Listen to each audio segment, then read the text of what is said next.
everyone out there, it's Roberto Miki again, and we've got another great hand question of the week. It's number 62 in our series. It's July 13th, 2025. Well, let's get right into it. Trigger finger injection pain. That's the topic today. In a recent study by Chris Lip et al. Investigating a dermatomal scratch technique for pain caused by trigger finger injections, which statement is true in reference to the VAS? A. No difference was found between the standard group and distraction group. No difference between the distraction group and scratch group, and no difference between the standard group and scratch group. B, no difference between the standard group and distraction group, no difference between the distraction group and the scratch group, but statistically lower in the scratch group versus standard group.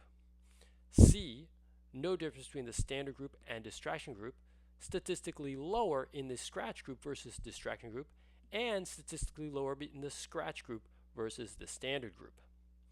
D, statistically lower in the distraction group versus the standard group, statistically lower in the scratch group versus the distraction group, and finally statistically lower in the scratch group versus standard group.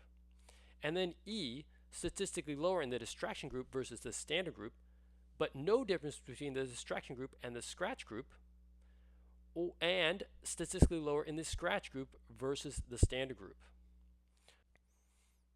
Well, here's your chance to pause the video, think about the question, and answer it yourself. Well, here's a brief explanation.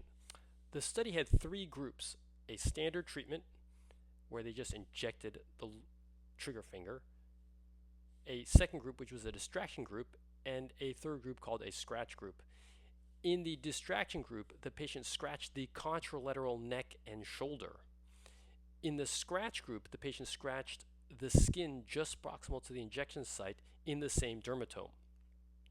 There was a statistically significant lower VAS in the distraction group versus the standard group. There was a statistically significant lower VAS in the scratch group versus the distraction group.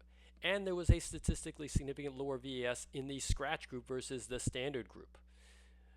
And the difference was actually quite significant, 59 in the standard group versus 28. So I think this is a pretty viable option. In any case, here's the reference. If you want to read the article yourself, it's in the Journal of Hand Surgery in July of 2025. And the answer is D, statistically lower in the distraction group versus the standard group, statistically lower in the scratch group versus the distraction group, and statistically lower in the scratch group versus the standard group. Well, hope you enjoyed the video. Remember to hit like and subscribe, and continue to support this channel. We'll see you at the next one.